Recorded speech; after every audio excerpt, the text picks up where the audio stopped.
I wasn't even planning to tell the internet about this at all. This kind of just happened as like two friends or whatever that, you know, we had a little beef that night, and the next day we talked it out. We dabbed each other up, we hugged it out, we talked, and it was all cool. We went to the Bills game, everything was totally fine. It was just like a boys scrap. But Bob just has such a big ego that when, and Steiny, it's partly your fault too, because you fucking, how's it my fault? Steiny's going around telling everyone what happened, and then obviously Big Mike loves his impulsive clips too. So is that how it's brought up on? Okay, no, wait. I'm gonna just verify really quick because I went back because I knew you were gonna say this. You guys apologized to each other on the Bills stream, so there's clips of it out there. So before I said something, that's why I felt it was fair game. So I immediately went and told Dana, and Mike's in a group chat. Steiny loves antagonizing it as well. I have to stir the pot a little bit. I'm sorry, I can't control it. Yeah, no, but anyway, so then Impulsive does the podcast. They talk about it. Dana talks about it, and then Bob just has this huge ego that he just has such a big ego on the internet. He has to like, he thinks he's some hood tough guy, like he's in OTF and shit like that. Like he has it tatted on him on his leg. I mean, it's just like, dude. I mean, you know, we know how it is. But I mean, you guys. So today he was supposed to be here. He missed 3 flights. We gave him 3 opportunities to be here. So we booked him 3 different first class flights. He missed all 3. And then we were supposed to film this podcast yesterday. So we said, all right, we'll give him, because I wanted him to be here because, and mark my words, as this is out already, he's on Instagram with 10 posts, probably deleted 5 of them already, posted 4 more, deleted 2 more, posted 3 more. And he just blatantly just lies. Like he lies about everything. He manipulates every situation. Like you cannot believe a word that comes out of that guy's mouth. It's fucking insane. So that's why I wanted him right here, so I could have him here and we could just debate. But he missed 3 first class flights. Only flight left was a coach flight, and they wouldn't let him on the plane. How does he pull that or off? something? So it's just like, again, I mean, you guys see if you think that's it. He didn't make it here. So he didn't make it. He's not here. So I mean, can I just get my version? Yeah. Okay, so we're in Toronto. We went to Morgan Wallen, and I'd been hanging out with Bob. He'd actually been staying at my house for like 2 weeks recently, and he was just kind of acting a little bit different. I noticed that. Like, he's just been getting pissed off and shit like that, and he kept that same energy in Toronto when we were there. You could just see he was in a bad mood. We left the Morgan Wallen concert early, went to a place after, and then went back to the hotel. And I went to Paris, Texas. Yeah, Paris, Texas. And then we went back to the hotel, and you guys got up there before me. I was in a different Uber or some shit. And I just remember coming out of the elevator, going around the corner to go to your room, and you guys are already in the hallway at this point.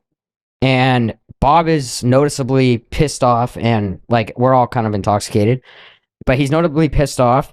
Chris is kind of between you and him, and you and Gabe are standing behind Chris on the other side, and you guys are kind of yelling at each other. And I just walked into it, and I was like, yo, what's going on here? And I think you said, like, yo, he's causing problems in the room. And I was just like, all right. And Bob's furious, screaming, like, this looks like a psycho. And I was like, I put my hand on him, and I was like, yo, bro, just go down to the room for the night. And then he looked at me, and he said, I will kill you.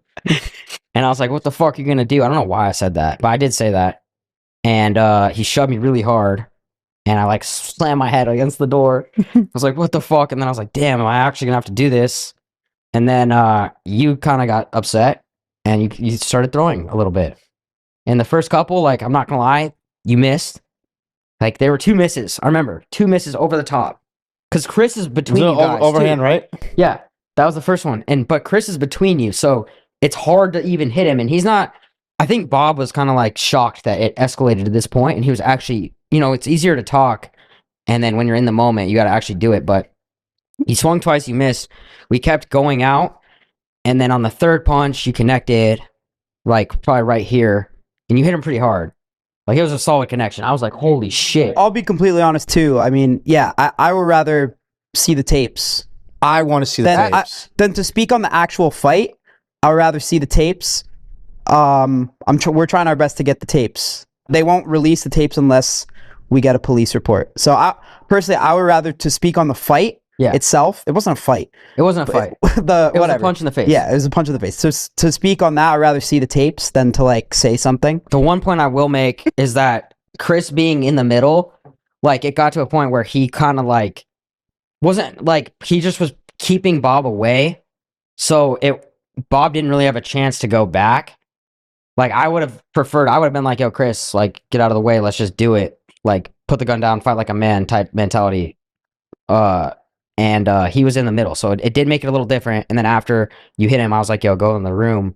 And then Chris kind of got Bob out of there. But from what I remember, I was being pulled away too. Well, we pushed you back to go back in the room, so it didn't escalate further. Because it is, at the end of the day, dude, we're all friends, and it is kind of hard to also see two of your boys. Like, it's drunks and scraps, there's one thing, but this was a little more heated. Like I said too, that's why I didn't want to bring this on the internet, is because, I mean, listen, let's just call it, I don't really want to have to get into it. If I'm only going to talk about what, like, the reason it happened if Bob's right in front of me, because I just don't feel right. Yeah. Like airing him out like we're some fucking like Caller Daddy type podcast or some shit when he's not in front of me. So like, let's just say Bob was out of fucking line. Yeah. He was out of fucking line.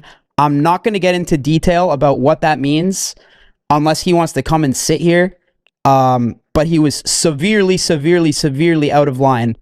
And, I basically told him, like, hey, bro, I think you're a little too fucked up to come to the after party. We left the club and, you know, he was doing shit that I was like, bro, I think you're a little too fucked up to come to the after party. I think you should just go to bed. Like, you're too fucked up. Like, just go to bed. And he's like, nah, fuck you. Like, I'll kill you. Started threatening me and shit like that. Like, and then he started threatening Steiny.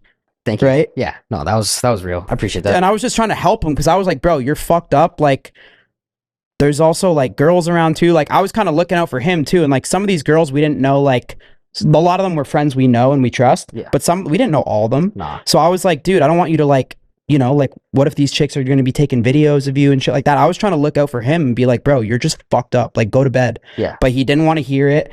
And like there is this, Bob's always zapped. But there's this one now in every 50 time that he gets like an angry zapped. Yeah. And he's like, last time I was in Toronto too, bro. I was in my room with a girl at 6 a.m. and he fucking somehow got a hotel key to my room. No idea how. He busts in my room at 6 a.m. and it's a room where there's like a room and a living room. So there's like a door to my room too. Yeah, Flexi. Ooh, and he busts in and he's just literally doing this. No lie. I'm like, dude, what the fuck are you doing? And like the girl's like, is everything okay and shit? And he just goes and he looks in the mirror, stares in the mirror and does this. What is going on? And he's posting like fucking 10 stories about Summer Shiki at the same time. So like there's this new Super Zap Bob or some shit. Yeah. And it's like he gets like angry and shit. Like it's bad. It's a problem. Yeah. And that was the mode he was in. He's just like, I'll fucking kill you, getting my face. I'll fucking kill you, threatening me and shit like that.